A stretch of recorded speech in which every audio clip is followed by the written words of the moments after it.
Assalamualaikum warahmatullahi wabarakatuh. Saya akan membahas materi berikutnya adalah model logit ordinal. Ya. Model logit ordinal itu berhubungan dengan data berpasangan, di mana variabel responnya itu berskala kategori ordinal. Jadi dia bisa diperingkat. Ya. X-nya di sini adalah vektor dari variabel prediktor. Di sini saya misalkan X-nya berdimensi ini. Jadi banyaknya variabel prediktornya ada P. Ya, atau dinamakan dengan covariate. Sedangkan kategori dari variabel respon Y itu ada Q. Jadi ada Q kategori. Jadi saya sepakati seperti ini. Nah, selanjutnya saya mendefinisikan probabilitas Y pada kategori J. Ya. J-nya itu berjalan dari 1 sampai Q. Ya, sampai Q. Dengan syarat X diberikan atau diketahui. Ini saya beri lambang PJX. Jadi PJX itu adalah peluang Y pada kategori J dengan syarat X diketahui. Ya, dan selanjutnya saya juga mendefinisikan peluang kumulatif yang saya lambangkan dengan gamma JX, ya, yang didefinisikan sebagai peluang Y lebih kecil atau sama dengan J dengan syarat X. Nah, di sini J-nya berjalan 1 sampai Q. Ya, jadi nanti gamma JX itu berarti kita akan dapatkan misalkan J-nya 1, gamma 1X itu sama saja dengan peluang Y lebih kecil atau sama dengan 1 dengan syarat X. Karena kategori Y itu minimal 1, berarti kan? Karena kategori Y itu minimal 1, berarti peluang Y lebih kecil atau sama dengan 1, syarat X, itu akan sama dengan peluang Y sama dengan 1 itu sendiri. Syarat X. Kalau begitu ada hubungan antara gamma 1X dengan Pi1X. Ya, ketika J-nya 1. Hubungannya adalah sama persis. Jadi gamma 1X, ya, gamma 1X itu sama saja dengan Pi1X. Gitu ya. Kalau gamma 2X berarti J-nya 2. Itu adalah peluang Y lebih kecil atau sama dengan 2 syarat X. Nah itu kalau dipecah menjadi 2, bisa peluang Y sama dengan 1 syarat X, ditambah peluang Y sama dengan 2 syarat X. Kalau begitu gamma 2X hubungannya dengan PJX itu sama dengan P1X ditambah P2X. Gitu ya. Kalau J-nya 3, gamma 3X itu akan berubah menjadi peluang Y lebih kecil atau sama dengan 3 syarat X. Kalau dipecah menjadi PJX menjadi P1X ditambah P2X ditambah P3X. Dan seterusnya kalau J-nya itu mentok sampai Q, gamma Qx itu sama saja dengan P1X ditambah P2X dan seterusnya sampai PQX. Ya, karena Y berdistribusi multinomial, ya, di mana kategorinya sebanyak Q, maka gamma Qx itu pasti 1. Ingat syarat distribusi polinomial, total dari peluangnya itu pasti 1. Jadi di sini gamma Qx bisa diganti dengan 1. Karena itu fungsi yang tampil nanti fungsi logiknya cukup sampai gamma Q-1x. Kenapa? Karena gamma Qx sendiri sudah bisa dinyatakan dalam bentuk gamma Q-1x. Ya, berarti kan ya. Apa rumusnya? Gamma Qx itu sama dengan 1 dikurangi gamma Q-1x. Nah, itu. Jadi cukup dinyatakan sebagai fungsi gamma Q-1x. Gitu. Jadi kalau kategorinya Y sebanyak Q, maka fungsi logiknya sebanyak Q-1. Nah, itu kalau kita telusuri lebih jauh. Ya. Misalkan saya ambil contoh, kategori Y-nya itu 4, berarti Q-nya 4 ya. Berarti nanti yang muncul gamma 1X, gamma 2X, sama gamma 3X. Lah, gamma 4X-nya kemana? Ya langsung 1. Gamma 4X-nya 1. Ya. Karena pada kategori tertinggi dia 1. Sekarang kita lanjut. Nah, kalau variabel random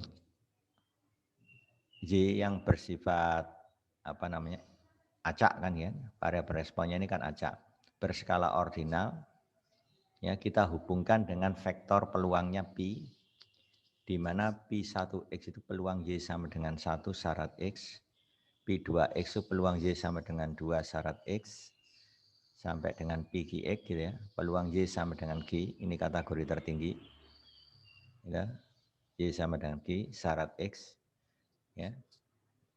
Maka kita bisa menuliskan model logit ordinalnya seperti ini.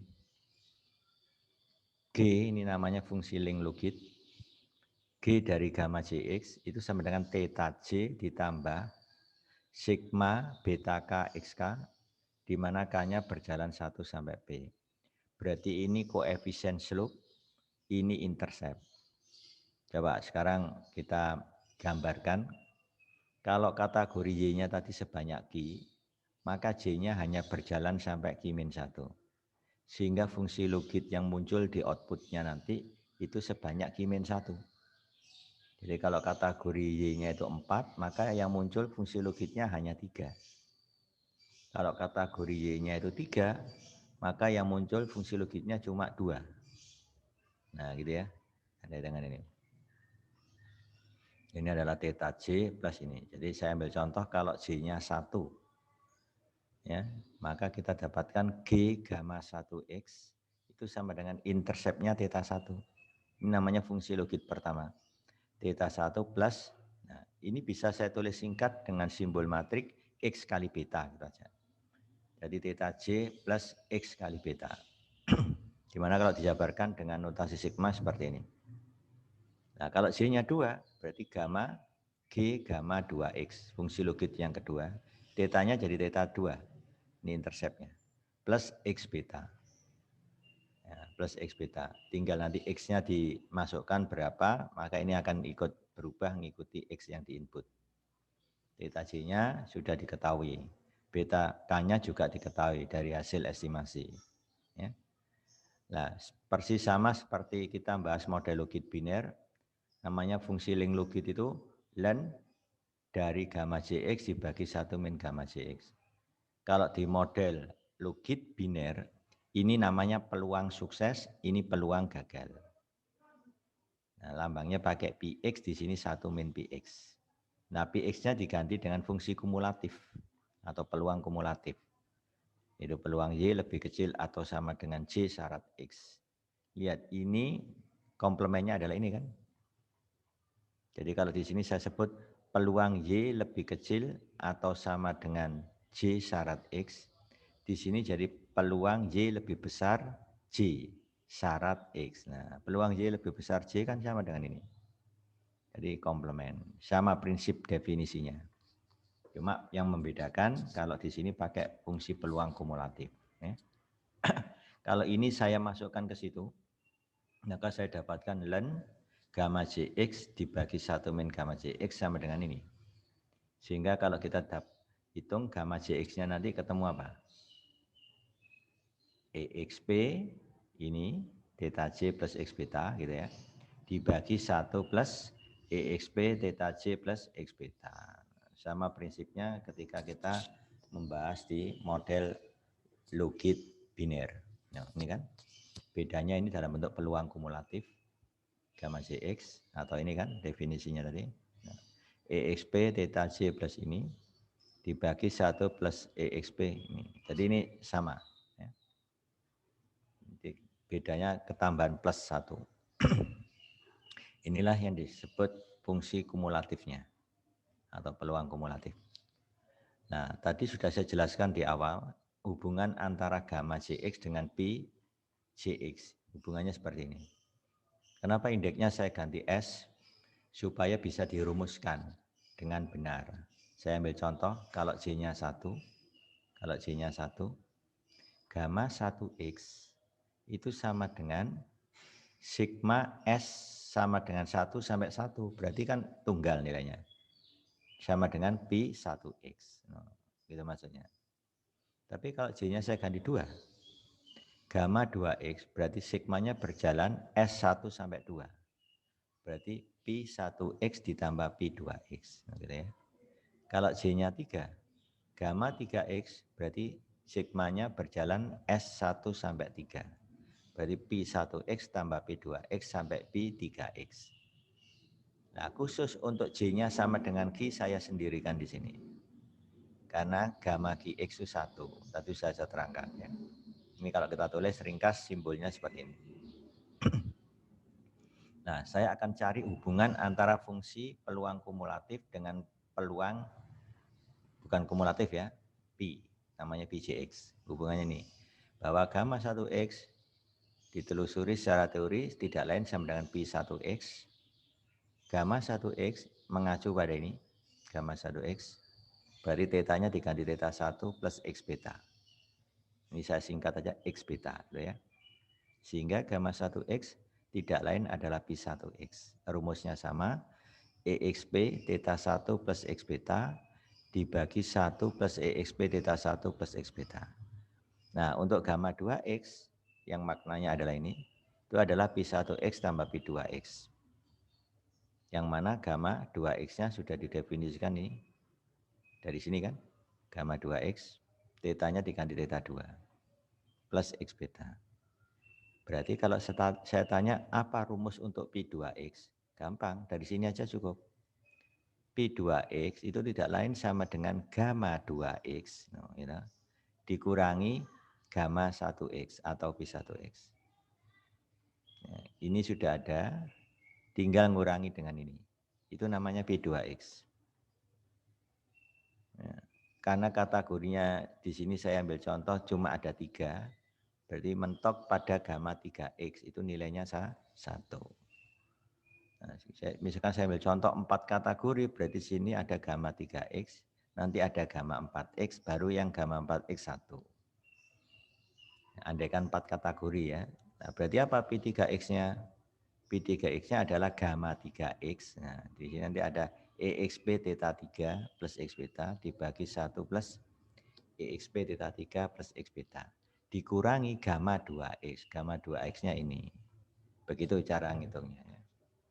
Cara menghitung peluang apa ya, Y sama dengan J, kategori Y sama dengan J. Nah, itu hubungannya. Nah, sekarang kita kembali, setelah kita dapat fungsi peluang kumulatif, kita dapat peluang kategorinya. Peluang Y sama dengan 1, itu ini. Ya. Peluang Y sama dengan 2, itu ini.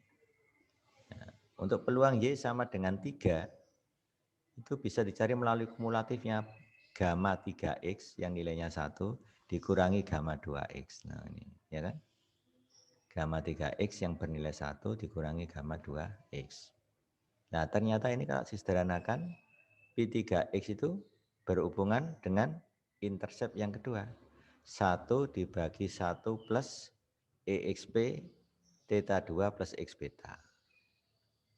Nah, gitu ya, hubungannya seperti itu. Dan nanti Anda bisa berpikir bagaimana kalau kategori Y-nya itu 4. Nah, nanti di sini P3X-nya bukan 1 minus, tapi ini gamma 3X min gamma 2X. Ya. Di mana gamma 3X itu EXP theta 3 plus X beta dibagi 1 plus EXP theta 3 plus X beta. Min gamma 2X, berarti tinggal ganti interceptnya theta 2. Ini ya. Itu seandainya kategori Y 4. Baru pi 4x-nya nanti menjadi 1 dibagi 1 plus apa? EXP tetanya jadi pakai theta 3. Ya, theta 3. Karena nanti isinya 1 min gamma 3x. Ya. Itu pi 4x. Nah, itu kalau dikembangkan 4 kategori. Ya. Yaitu cara menentukan fungsi peluang kumulatif dan peluang Y kategori J, itu sudah paham. Ya, sekarang kita mulai merumuskan. Ya, masih ingat kita kembali ke distribusi multinomial ya. Kalau saya tulis secara simbol begini. Misalkan NI banyak ulangan pengamatan ke I. Jadi pengamatan ke I itu diulang sebanyak NI kali. Nah, ini saya pakai rumus umum dulu. Nanti dalam kasusnya biasanya data itu hanya diambil sekali, maka NI-nya di setting 1. Nah, ini secara umum dulu biar jelas. Misalkan NI adalah banyak ulangan pengamatan ke I, dan NJI adalah banyak pengamatan atau observasi untuk nilai YI sama dengan J. Maksudnya gini, saya ambil pengamatan I-nya 1. Pengamatan pertama diulang sebanyak N1 kali. Dari N1 kali itu, Y1 yang muncul adalah kategori J, gitu loh maksudnya. Bisa saja kategorinya 1, bisa saja 2, bisa saja 3, bisa saja Q. Andaikan kategori Y itu sebanyak Q. Nah itu maknanya. Nah untuk YI sama dengan J itu muncul sebanyak NJI. Nah saya ambil contoh tadi, kalau pengamatan pertama diulang N1 kali, maka YI sama dengan J muncul sebanyak NJ1 kali. Muncul sebanyak NJ1 kali. Ya, sekarang pindah ke pengamatan kedua, diulang sebanyak N2 kali. N2 kali ya. Maka pengamatan Y2 sama dengan J, kategori J, itu muncul sebanyak N2I kali. N2, NJ2 kali. NJ2 kali, kalau masuk pengamatan kedua begitu.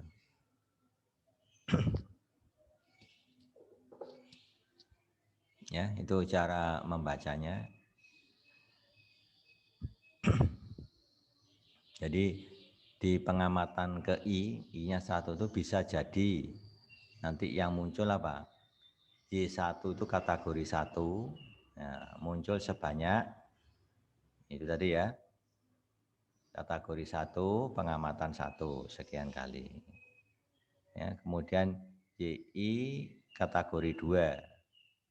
Ya, muncul sebanyak N2 1. YI sama dengan 3, muncul sebanyak N3I, begitu. Sampai YI sama dengan Q, mentok sudah. Muncul sebanyak NQI, gitu loh. Itu cara bacanya.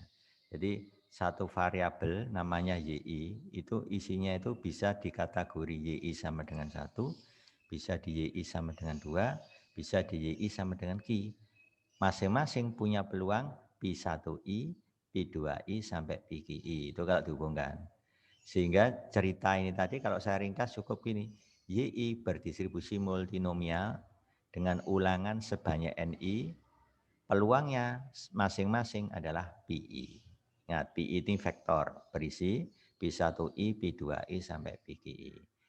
Ini menandakan YI sama dengan 1 berpeluang sekian. Untuk YI sama dengan 2 berpeluang sekian. YI sama dengan Q berpeluang sekian. Itu maknanya. Kalau ditulis ringkas gini, multinomial. Di mana NI itu jumlahan dari N ini tadi, NCI. Sebanyak berapa? Kategorinya yaitu Q.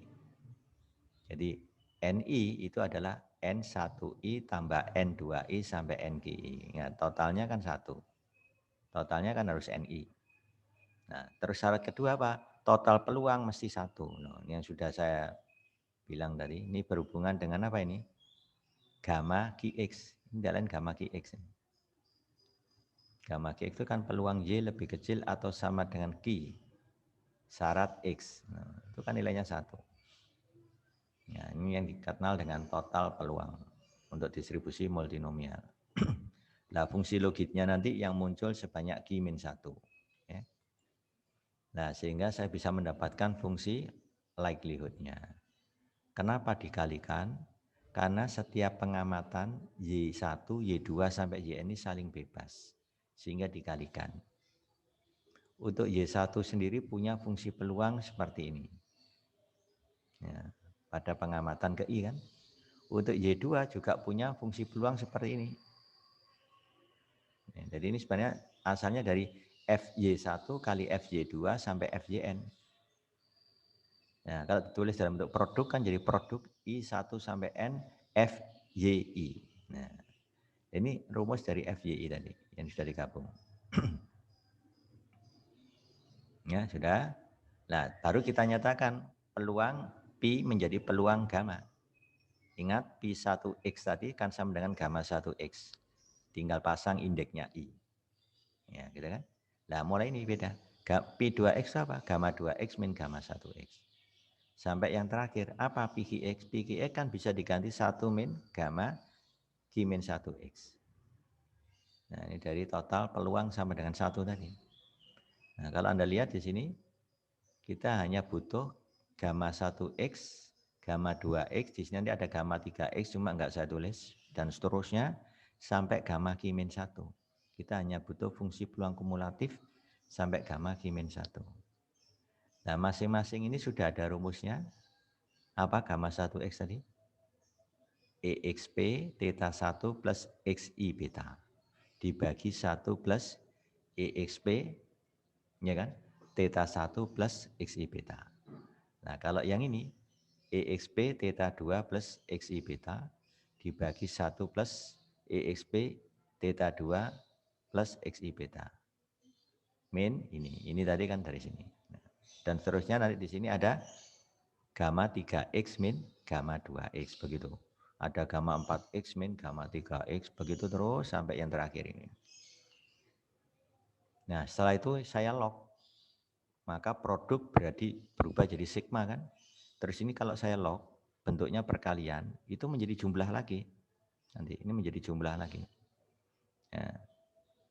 Nah, jadi ini saya log menjadi produk. Produk berubah jadi sigma. Ini terus saya len. Nah, ya kan? Konsep dari log itu. Nah, baru lennya ini saya jalankan. Len dari ini kan N1I dikali len gamma 1XI. Nah, ya kan? Ini ada kali kan? Berarti plus. Ini di len jadi turun N2I. Len dari ini. Nah, dan seterusnya sampai ini. Sampai ini. NQI plus ya. NQI len 1 min gamma Q min 1 XI. Gitu proses penurunannya. Nah, itu kalau saya tulis yang di sini, ini ternyata bisa ditulis dengan notasi sigma juga. Kenapa? Ini indeks yang berjalan sekarang 1, 2, sampai apa? Q. Berarti butuh J kan? Sigma J 1 sampai Q. NJI jadinya.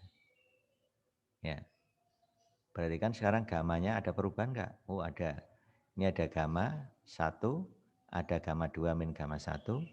Nah, sampai yang terakhir ini. Ini sebenarnya ada gamma Q dikurangi gamma Q min 1 kan. Maka notasi sigmanya berubah jadi seperti ini. Nah, J1 sampai Q, NJI kan. Len, nah yang selisih tadi saya jadikan gini. Coba lihat sekarang. Untuk suku yang pertama J1 kan. Untuk J1, N1I. Len gamma 1XI min gamma 0XI. Gamma 0XI tidak didefinisikan, berarti kita definisikan 0 dalam hal ini. Jadi gamma 0XI itu 0. Sehingga tinggal N1I len gamma 1XI. Nah, coba kita lihat. N1I len gamma 1XI. Nah, ini kasus yang pertama. Yang kedua, ini. N2I len gamma 2I min gamma 1XI. Itu hubungannya dari sini. Nah, dari sini. Ya. Jadi kalau ditulis, nanti jadi seperti ini. Kalau lihat J-nya 2 kan N2I len gamma 2XI min gamma 1XI. Begitu. Di cara menulis, baru ini saya tulis dari definisi tadi EXP theta J plus XI beta dibagi 1 plus EXP theta J plus XI beta. Yang ini diganti theta J min 1 interceptnya. Ya, setelah bentuknya seperti ini berarti sudah selesai, tinggal proses turunan pertama. Bayangkan ya, di sini nanti kita menurunkan terhadap theta dan beta. Theta ini untuk parameter intercept, beta ini untuk parameter slope. Nah, kita turunkan dulu dengan terhadap parameter intercept. Theta 1, theta 2 sampai theta apa? Theta Q min 1. Ya, theta Q min 1. Ingat, J berjalan sampai Q kan. Nah, ini saya coba turunkan 2. Nah, dan seterusnya saya dapat secara umum sampai Q min 1. Indeksnya saya namai dengan U. Ini cuma nama aja, pakai T boleh terserah. Ya, pakai K boleh, yang penting nggak crash saja namanya. Ya. Bisa pakai nama U. Nah ini turunan pertama. Jadi di sini itu sebenarnya ada fungsi namanya θ1 ketika J-nya 1. Nah, dijumlahkan ya. Nah, jadi nanti ini diuraikan dulu, mungkin sampai 3 suku aja, dan seterusnya baru yang terakhir yang kaki. Nah, Anda amati yang mengandung θ1. Ini ada θ1, di sini nanti ada θ0 hilang. Jadi cukup turunan di sini, nanti jadi ini. Nah, ingat turunan dari len itu, ini kan pakai U per V ini. Ini pakai U per V. Ini mengandung θ1, ini juga mengandung θ1. Diturunkan terhadap θ1. Nah, nanti jadi seperti ini. Nah, yang plus N2I ini juga muncul ketika J-nya 2. Gamma 2 XI ini enggak ada θ1 min. Lah θ1-nya muncul di sini. Nah, θ1-nya muncul di sini. Gamma 1 XI kan. Nah, muncul θ1 di sini. Sehingga ketika kita turunkan yang ini hilang, ini ganti yang diturunkan. Mengandung U per V lagi. Nah, ini jadi. Begitu cara nurunkan. Nah, ini butuh ketelitian ya. Harus sabar nurunkan. Ya, gitu. Memang kalau di luar negeri hal seperti ini memang tugas mahasiswa. Tugas mahasiswa menurunkan. Ya. Semuanya bekerja, nanti dicek di depan kelas gitu ya, dicek. Oh ya benar, baru disalin, begitu. Nah, turunan terhadap θ2. Nah, berarti di sini ketika J-nya 1 tidak ada θ2, nggak usah turunkan, 0. Nah, ketika J-nya 2, nah mulai ada θ2 di sini. N2I len E θ2. Nah, ini ada θ2, ini enggak ada. Ini 0 turunannya, yang ini turunkan terhadap θ2 pakai rumus U per V. Jadi jadinya begini. Yang J-nya 3 juga ada θ2 untuk J3. Gamma 3X min gamma 2X. Lah, gamma 2X-nya ini yang muncul. Nanti ini jadi. Ya. Ini untuk J3. Yang J4 enggak ada θ2. Hilang. Ya. Begitu sampai secara umum saya dapatkan bentuk akhirnya ini. Ini baru terhadap θ. θ1, θ2 sampai θ apa? Q-1 yang saya lambangkan dengan U. 1 sampai Q-1 ini bentuk umumnya. Jadi ini sudah mewakili ini semua. Ya. Ketika U-nya 1, dia akan hitung ini. Dari sini nanti ketika Q-nya U-nya 1, maka saya dapatkan ini. Ya, jadi N1I ya kan? Dibagi dengan ini. Ya. Ketika I-nya 1, ini jadi N2I plus N2I ini. Ya, begitu cara menurunkan ya. Nah, sekarang terhadap turunan keduanya. Ini sekaligus ya, untuk matrik Hessiannya juga nanti. Turunan kedua ini diperoleh dari turunan pertama. Del L per del θ1 turunkan lagi terhadap θ1. Nanti dapat ini. Secara umum saya tulis seperti ini. U-nya mulai dari 2 sampai Q-1. Ini del 2L per del U kuadrat. Yang terhadap θ1 kuadrat kan sudah, baru θ2 kuadrat sampai θ3 kuadrat sampai θ Q-1 kuadrat. Ini sudah ditampung di sini. Kemudian yang interaksi antara θ1, θ2, θ1, θ3, θ2, θ3 itu ada di sini. Nah, tinggal turunkan lagi del L per d delta 1. Tadi kan sudah, turunkan lagi terhadap θ2. Ketemu ini. Nah, ini butuh keterampilan. Ya, nanti dapat bentuk umum ini. Ini interaksi antar θ. θO dengan θO min 1. Jadi ini bentuknya. Ya, secara umum saya bisa mendapatkan del 2L per del θ1 dengan del θJ. Ini, kalau dibuat umum, del 2L per del theta U dan del theta J di mana nilai mutlaknya U min J minimal 2. Nah, saya ambil contoh minimal 2 itu U-nya 3, J-nya 1. Gitu. U-nya 4, J-nya 1. Masuk. U-nya 5, J-nya 1. Masuk. U-nya 5, J-nya 2 juga masuk. U-nya 5, J-nya 3 masih masuk. Begitu maksudnya. Jadi ini secara umum nilainya akan 0. Yang untuk nilai mutlak U min J lebih dari sama dengan 2.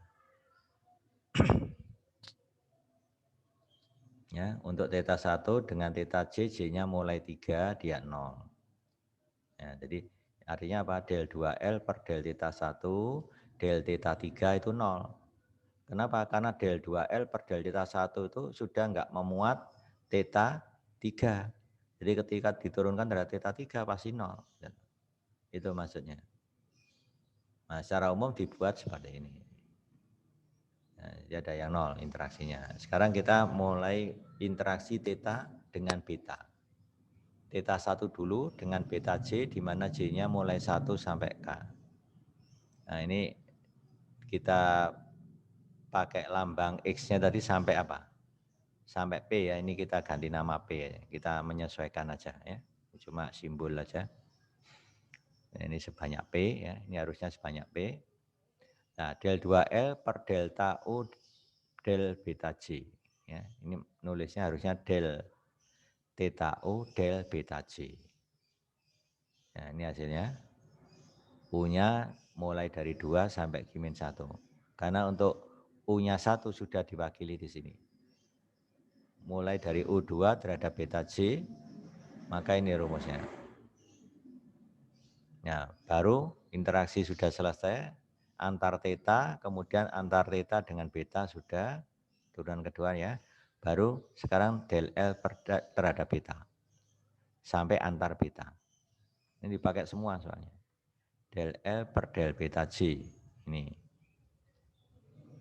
Ya, untuk J-nya 1 sampai P, ini tinggal ganti aja 1 sampai P, gitu ya. Ya, ini sampai P, ini juga demikian del 2L per del beta U del beta J. Ini untuk U yang tidak sama dengan J. Jadi antar elemen-elemen beta. Nah ini ya. Misalkan beta 1 ini del beta 2. Beta 1 del beta 3. Bisa del beta 2 del beta 3. Ini pokoknya tidak sama. Nah itu sudah didapat bentuk umumnya begini. Nah apa itu gunanya? Supaya kita mendapatkan estimasinya. Nah kita definisikan vektor parameter namanya adalah theta yang berisi theta 1, theta 2 sampai theta Q-1. Kenapa? Karena fungsi logiknya berkurang 1 kan? Berarti intersenya hanya sampai theta Q-1. Betanya berisi beta 1 sampai beta P. Ya. Ini tolong tadi yang di sini, ini semuanya berjalan sampai P. K-nya ini ya, sampai P. Ya. Sudah, kita kumpulkan jadi satu, theta dengan beta, namanya adalah V. Jadi V itu vektor yang berisi kumpulan dari theta digabung beta. Ini sengaja saya tulis membentuk vektor baris, tapi sebenarnya V-nya ini vektor kolom. Ini kalau saya transpose, sama aja theta aksen, bawahnya beta aksen, kemudian ditranspose lagi. Transpose theta ditranspose jadi theta, transpose beta ditranspose jadi beta. Jadi V itu isinya theta dipasangkan dengan beta, sehingga membentuk vektor kolom. Ya.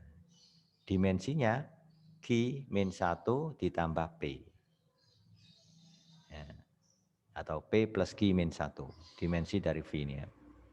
P plus Q-1. Kali 1. Gitu ya. Nah caranya sama. Kita bentuk vektor gradien. Yang namanya adalah RI. Ini I itu indeks iterasi. Berjalan dari 0 dan seterusnya sampai tak hingga. H itu adalah matrik Hessian. Nah, isinya ini kan. Hessian del 2L per del V del V transpose. Ini matrik loh ini.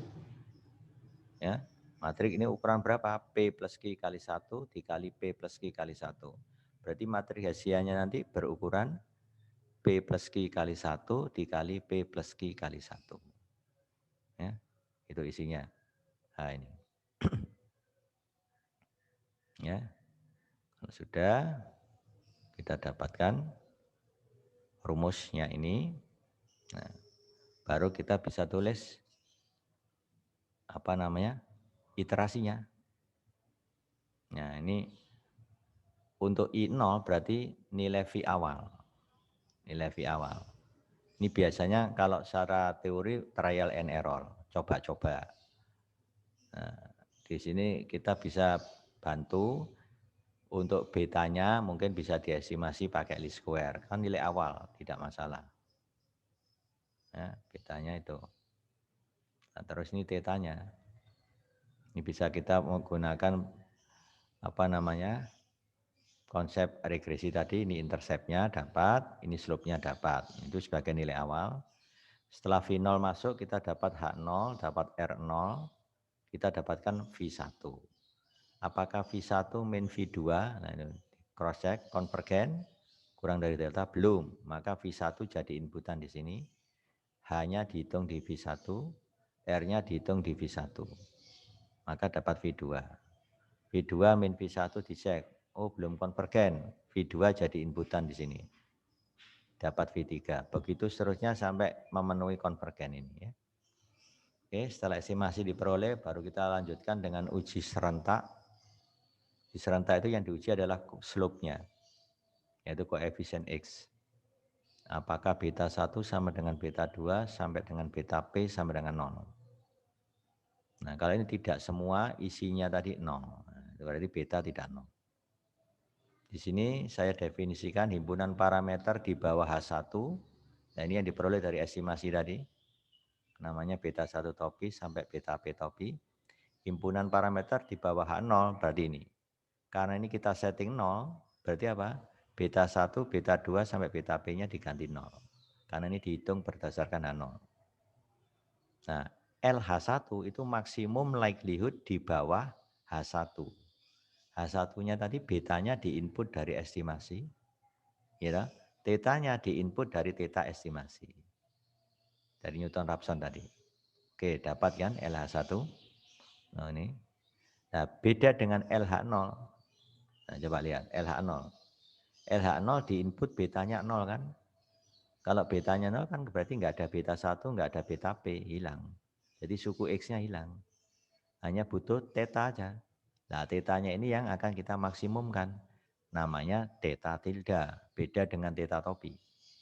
Kita dapatkan LH0. Nah, lambda itu perbandingan LH0 dengan LH1. Maksimum likelihood di bawah H0 dibagi maksimum likelihood di bawah H1. Dari sini saya kalikan dengan min 2 len lambda, maka itulah statistik LRT. Nah, statistik LRT itu didefinisikan min 2 len lambda.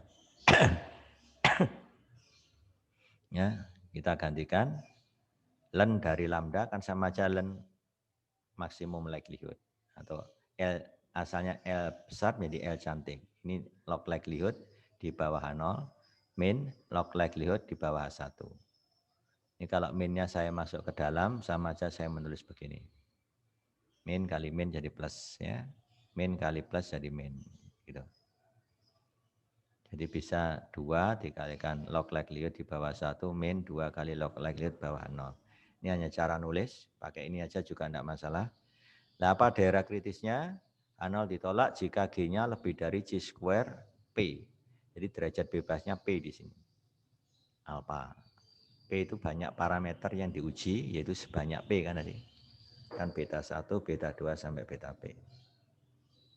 Nah, itu uji serentak. Kalau signifikan, lanjutkan uji individu. Ini prinsipnya sama waktu kita membahas model Lugit biner. Nah, karena ini berhubungan dengan matrik Hessian, informasi Fisher itu kan minus ekspektasi dari matrik Hessian. Nah, ada textbook yang mengambil bentuk mudahnya, ekspektasi dari Hessiannya itu diganti dengan Hessian saja. Ya, karena umumnya matrik Hessiannya tidak mengandung J. Nah, jadi langsung digunakan minus dari Hessian di inverse. Nah, itu namanya informasi Fisher. Minus dari matrik Hessian di inverse. Ya. Kalau begitu dari sini saya dapatkan variannya beta 1 topi, varian beta 2 topi, sampai varian beta P topi dari sini. Ya, sama caranya. Dari varian itu dapat simpangan bakunya. Ya, nah, simpangan bakunya dipakai untuk menguji masing-masing variabel prediktor. Jadi misalkan saya menguji XJ, berarti parameternya ya beta J. J-nya bisa 1, 2, sampai P. Ya, sehingga saya dapatkan statistik ujinya pakai normal standar ya, bukan pakai Wald. Karena di Minitab baik versi 16 maupun versi 16 itu menggunakan normal standar, bukan pakai Wald. Ya. Itu. Jadi masih sama, tidak dirubah. Yang versi 18 masih sama dengan versi 16 untuk logistik ordinal.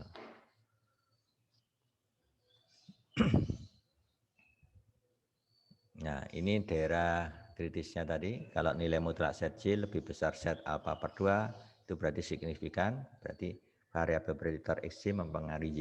Gitu ya.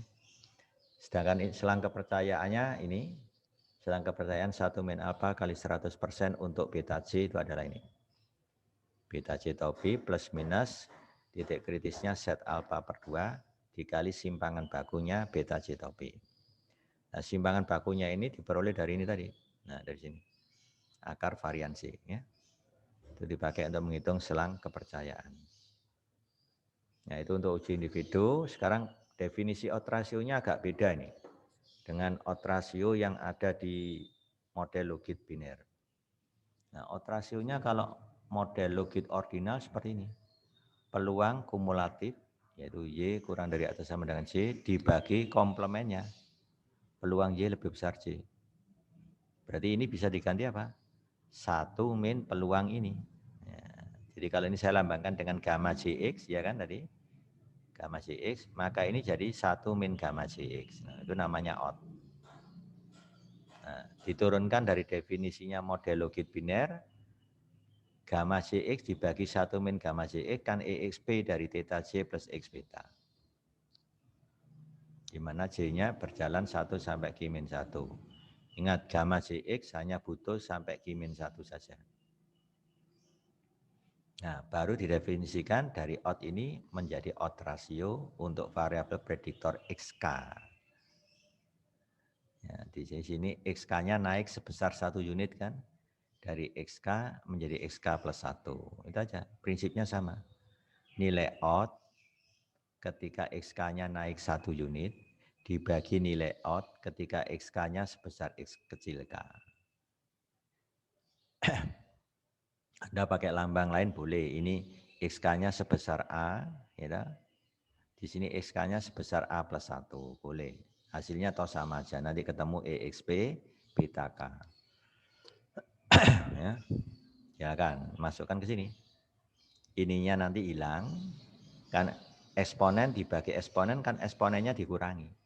Maka interseptnya hilang, tinggal koefisien dari XK itu yang dikurangkan. Nanti ketemu beta K.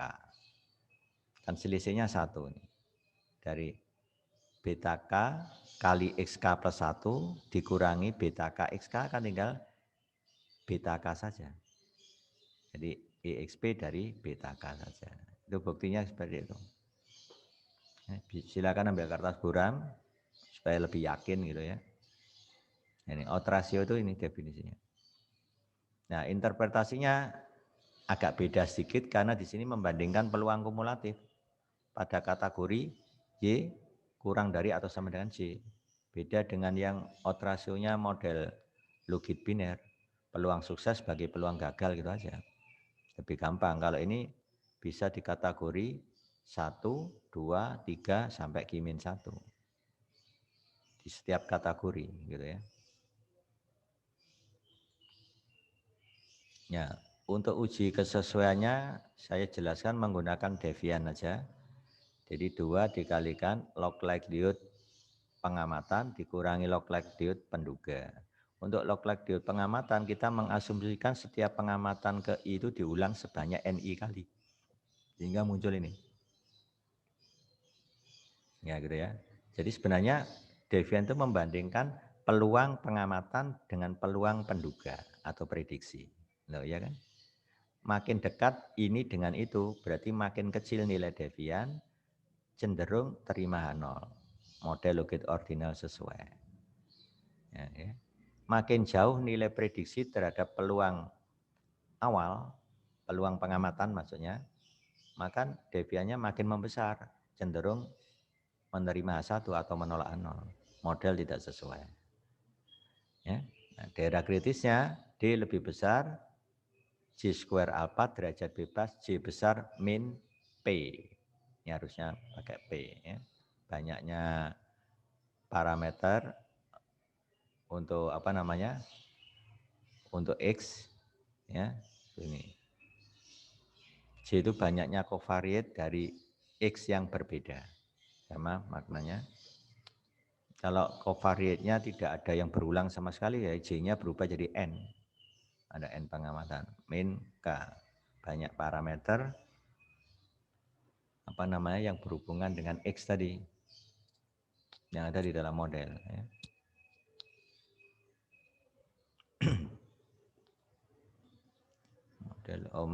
Model Logit ordinal ya. Jadi K-nya di sini adalah banyaknya parameter dalam model Logit ordinal. Nah, termasuk theta sama beta ini. Saya tadi bayangkan masih uji serentak ya. Jadi K-nya di sini sudah memuat theta sama beta tadi ya, itu K-nya. Untuk apernya sama, banyaknya yang valid. Nah, ini namanya yang tepat dibagi total pengamatan kali 100%. Itu prinsipnya aper. Ya, ketepatan klasifikasi. Aper ini adalah kesalahan klasifikasi dibagi total. Jadi kalau ketepatannya 1 min aper. Atau dihitung langsung ketepatan klasifikasi itu banyaknya yang valid dibagi total pengamatan boleh. Kali 100%. Nah, ini sebagai contoh penelitian dilakukan untuk melihat pengaruh region, ini berarti sifatnya kategorik, daerah ini ya, dan kadar racun, ini yang kontinu, toxic level, X2, terhadap daya tahan hidup spesies tertentu, Y. Ini, daya tahannya ini dibagi menjadi 3, ya, kategori 1 itu hanya bertahan sampai 10 hari, kategori 2 bertahan antara 10 sampai 30 hari. Kategori 3 bertahan lebih dari 30 kurang dari 60. Atau antara 30 sampai 60 hari. Itu aja gampangnya ya. Nah, jadi daya tahannya hanya ada 1, 2, 3. X1 daerahnya ada 2 ini, region 1 dan region 2. Kategorinya hanya 2. Toxic level ini yang kontinu. Nah, lakukan analisis menggunakan model Logit ordinal. Nah, ini saya selesaikan dengan Minitab versi 18. Tampilannya beda, cuma struktur isinya sama dengan versi 16. Hanya beda tampilan aja. Ini hasil dari deskripsinya. Variabel respon Y, kategori 1 ada 15 pengamatan, yang kategori 2 46 pengamatan, kategori 3 12 pengamatan. Jadi total pengamatannya di sini hanya 73. Ya. 73. Nah ini untuk tabel koefisiennya. Ini theta 1 topi, theta 2 topi. Intercept kan ini. Ini simpangan baku dari theta 1 topi, simpangan baku dari theta 2 topi. Ya, kalau dilihat interceptnya keduanya signifikan. Nah untuk X1 yang muncul kategori 2, ya, Minitab selalu ngambil angka yang tertinggi. Berarti yang kategori 1 sebagai pembanding. Ini untuk region tadi, daerah. Nilainya ini, koefisiennya, simpangan bakunya ini, ya, P-nya ini. Ternyata di sini apa? P value-nya 0,685 berarti tidak signifikan kan? Jadi tidak cukup bukti bahwa daerah itu berpengaruh terhadap daya tahan hidup spesies. Nah, gitu ya.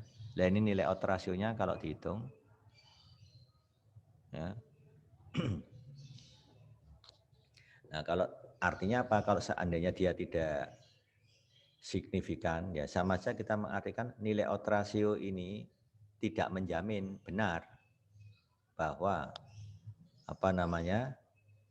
daya tahan spesies ya, baik di daerah 1, 2 maupun 3 itu ya, di kategori 1, 2, 3 tadi,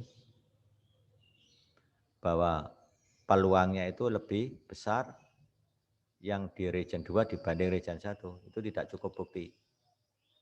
Kita tidak bisa mengatakan secara benar bahwa daya tahan hidup spesies yang hidup di yang daya tahannya masuk di kategori 1, 2, 3 tadi, yang hidup di region 2 lebih besar ya, atau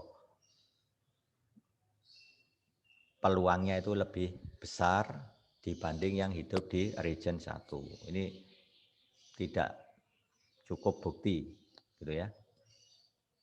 Ini kalau outrasio ini kita artikan berhubungan dengan signifikansi ya seperti itu. Kita tidak bisa mengatakan bahwa outrasionya itu memang seperti itu, benar ya. Karena dia tidak signifikan. Beda dengan yang signifikan ini. Ini kan sangat signifikan ini kadar racun. Berarti saya bisa mengartikan outrasio di sini apa? Daya tahan spesies, ya, spesies, baik itu daya tahannya itu 1, 2, atau 3, akan naik sebesar 13% apabila kadar racunnya naik sebesar 1 satuan. Ya, gitu. Itu arti outrasio yang ada di sini, 1,13. Atau saya bisa mengatakan apabila toxic level atau kadar racun di daerah perairan itu naik sebesar 1 satuan, ya, maka daya tahan spesies tadi, baik di daya tahan 1, 2, 3 tadi, maksudnya gitu, akan naik sebesar 13% daya tahannya di masing-masing kategori tadi, ya, atau masing-masing level. Ya, jadi ini maknanya, dan dia signifikan, berarti ini menguatkan bahwa outrasionya sebesar ini, signifikan dengan outrasio 1,13 itu maknanya apa? Kalau kadar racunnya naik 1 satuan, maka peluang spesies, daya tahan spesies itu akan meningkat sebesar 13%. Ya. Kalau yang di sini kita mengatakan apa tadi? Peluang spesies apa tadi? Daya tahan spesies tadi itu yang hidup di region 2 lebih besar dibanding yang hidup di region 1, itu tidak cukup bukti. Ya, lebih besar dari yang di di region 1 itu tidak cukup bukti karena dia tidak signifikan. Ya, jadi ini hati-hati memaknai outrasio kalau nggak signifikan ya.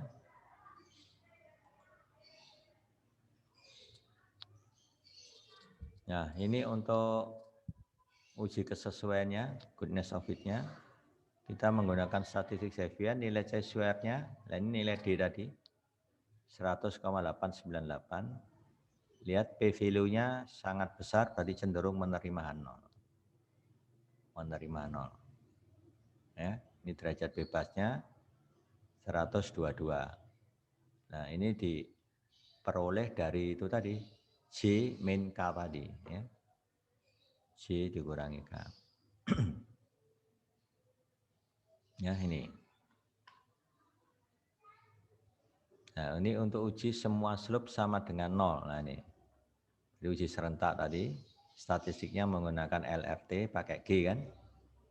G-nya ketemu 14,713. Dengan P-value sudah bisa dicek bahwa secara bersama region dan toxic level itu mempengaruhi daya tahan spesies. Derajat bebasnya 2, karena yang diuji hanya beta 1, beta 2. Ya, hanya ada beta 1, beta 2. Ada 2. Ya, ini nilai G yang sudah dijelaskan tadi teorinya. Ya, sama Devian. Ya, ini deviannya. Ya, itu. Nah, ini untuk apa namanya? Kesesuaian ya. Kesesuaian dari hasil pengukuran. Nah, ini banyaknya konkordan, ini yang sesuai 1126. Banyaknya yang tidak sesuai 288. Taisnya ada 8. Rumusnya untuk menghitung summer sama itu ini dikurangi ini dibagi ini plus itu atau tidak lain ini. Jadi ini dikurangi itu dibagi ini, itu ketemu ini. Ya. Terus yang kroskal gamma, ini dikurangi itu dibagi ini ditambah itu. Ini sebenarnya hasil pembulatan aja ini. Sebenarnya ada perbedaan kalau 3 desimal atau 4 ya, ada perbedaan. Dibulatkan 2 desimal jadinya sama, seolah-olah sama. Nah, kalau tahu kendal ini rumusnya sama. Tahu kendal. Ini dikurangi itu dibagi setengah kali N dikalikan N-1. Ya. N itu banyak pengamatan. Ya, banyak pengamatan tadi. Ini nilai tahu kendal.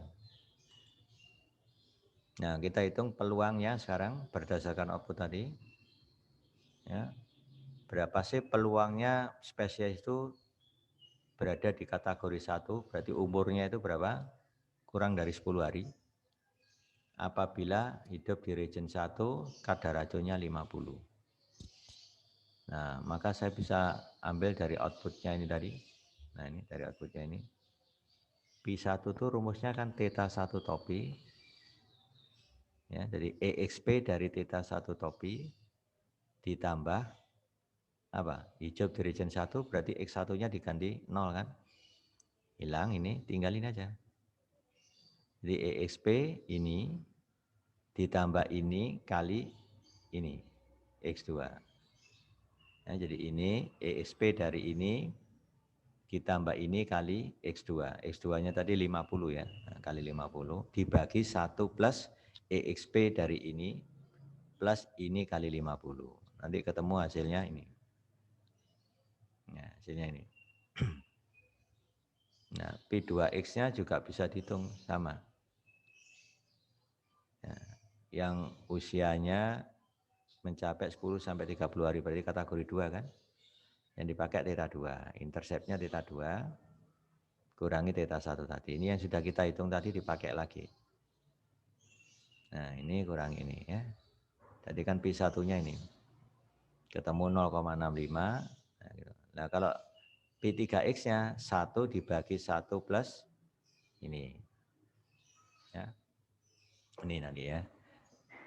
1 dibagi 1 plus EXP theta 2. Ya, itu yang P3. 1 dibagi 1 plus EXP theta 2. Ketemu sekian. Ini kalau di total, P1 tambah P2 tambah P3 pasti 1. Kalau enggak 1 salah hitung. Jadi ini ditambah ini, ditambah itu pasti 1. Ya. Nah, ini selang kepercayaan 95% untuk beta 1. Tinggal ngambil dari outputnya tadi. Beta 1 topinya tadi kan ketemu ini. Ini set alpha per 2, ini dari tabel normal baku, ketemu 1,96. Simpangan bakunya ini tadi bisa muncul langsung di koefisien. Nah, ini simpangan baku dari beta 1. Beta 1-nya kan berhubungan dengan X1. Ini 0,496153 ya. 0,9153 ya. Simetri ini min yang di sini plus ya. Itu ketemu. Untuk secara sama beta 2-nya juga ketemu. Nah, ini statistik LRT untuk menguji apa namanya? Secara serentak tadi bahwa ternyata signifikan dengan nilai G-nya ini, P value-nya ini. Ya, ini untuk menguji apa? Secara individu ya. Ternyata beta 1-nya ini tidak signifikan dengan alfa 5%. Ya. Berarti kita mengatakan tidak cukup bukti untuk menyimpulkan bahwa reagen berpengaruh terhadap daya tahan spesies. Nah, nanti odds ratio-nya karena dia nggak signifikan, jadi tidak cukup bukti juga kita mengatakan bahwa peluang daya tahan pasien itu lebih yang hidup di region 2 lebih besar dibanding yang hidup di region 1, juga enggak punya bukti kuat gitu ya. Karena dia enggak signifikan. Nah, beda dengan yang X2 karena kadar racun ini sangat signifikan ya. Cukup bukti bahwa toxic level itu berpengaruh terhadap daya tahan hidup spesies ya. Nah, ini definisinya. Ya, kita tidak bisa mengatakan ya, untuk nilai dulu ya. Nilai ini menunjukkan bahwa perubahan nilai logit dari peluang kumulatif daya tahan spesies yang hidup di region 2 dibanding region 1 ya, apabila toxic levelnya dianggap tetap. Ini arti dari koefisien 0,201456 ya, gitu.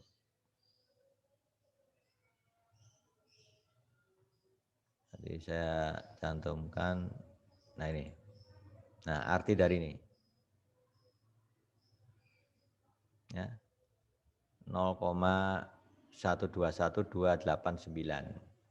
dan arti dari ini 0,201456. Nah, menginterpretasikan koefisien ini ya. Ini ada dua untuk X1 dan untuk X2. Nah, untuk X1 dulu 0,201456 itu kalau kita interpretasikan ini perubahan nilai logit kan dari peluang kumulatif daya tahan hidup spesies yang hidup di region 2 ya, dibandingkan yang hidup di region 1 apabila toxic levelnya dianggap tetap. Ya. Jadi ini merupakan nilai perubahan fungsi logitnya sebesar 0,20 ini. Beda dengan yang toxic level tadi, nilai ini menunjukkan bahwa apabila toxic levelnya itu meningkat satu satuan, ya, apabila regionnya tadi dianggap tetap, mengakibatkan nilai logit, ingat ya ini kan dari nilai logit ini. Nilai logit ln dari gamma Jx dibagi 1 min gamma Jx, tadi kan fungsi linear dari parameter tadi. Nah ini kan. Jadi ini menunjukkan perubahan dari nilai logit naik sebesar 0,121289. Nah, coba direnungkan ini cara menginterpretasikan nilai ini. Apabila toxic levelnya meningkat satu satuan, ya, apabila regionnya dianggap tetap sekarang, mengakibatkan nilai logit dari peluang kumulatif daya tahan spesies tadi, peluang kumulatif kan, naik sebesar 0,121 ini. Jadi arti angka ini nih. Kalau yang kategorik ini menunjukkan perubahan nilai logit, peluang kumulatif, daya tahan spesies yang hidup di region 2 dibanding region 1 dengan menganggap toxic levelnya yang tetap. Ya, ini artinya. Ya, ini hasil uji kesesuaiannya. Ya, terima 0, di modelnya sudah sesuai. Nah, sekarang arti nilai odds ratio untuk toxic level. Ini saya ambil yang bermakna tadi atau yang signifikan. Nilainya kan 1,13. Artinya apabila kadar racun itu naik sebesar satu satuan, maka peluang daya tahan hidup spesies naik 13%. Nah, daya tahan hidup ini maksudnya kumulatif, bisa jadi daya tahan hidup kurang dari 10 hari dibanding lebih dari 10 hari. Bisa gitu maknanya. Bisa tahan hidupnya antara 10 sampai 30 hari dibanding selain itu. Ya, pokoknya kan komplement penyebutnya. Itu naik sebesar 13%. Jadi makna di sini itu luas. Ya. Kan maknanya tadi kontrasio itu kan peluang Y lebih kecil atau sama dengan J gitu, dibanding peluang Y lebih besar J, kan begitu. Nah, ketika J-nya 1, berarti penyebutnya kan peluang Y lebih besar 1. Jadi bisa kategori 2, bisa kategori 3. Maknanya bisa begitu. Ketika J-nya 2, berarti peluang Y lebih kecil atau sama dengan 2 dibanding peluang Y lebih besar 2, yaitu berapa? Kategori 3. Kan beda gitu. Nah, kalau kita maknai secara serentak begini. Kalau toxic level naik sebesar 1 satuan, maka peluang daya tahan hidup spesies secara kumulatif tadi ya. Peluang daya tahan hidup spesies secara kumulatif kalau mau lengkap itu akan naik sebesar 13%. Ya. Sedangkan untuk region, odds ratio dari variabel region 1,22 artinya apa? Daya tahan hidup spesies yang hidup di region 2 lebih tinggi dibanding region 1. Ya. Cuma di sini apa? Karena enggak signifikan, kita tidak bisa mengatakan ini secara benar, tidak cukup bukti. Jadi, ini kan bisa kita artikan nilai odds ratio 1,22 ini sebenarnya tidak cukup bukti, yang lebih pas begitu. Nilai odds ratio dari variabel region sebesar ini artinya ya, tidak cukup bukti kita mengatakan bahwa daya tahan hidup spesies yang hidup di region 2 lebih tinggi dibanding region 1. Kita tidak bisa mengatakan seperti ini. Tidak cukup bukti ya, bahwa daya tahan hidup spesies yang hidup di region 2 lebih tinggi dibanding region 1. Oke, saya kira itu untuk model logit ordinal. Saya kira. Assalamualaikum warahmatullahi wabarakatuh.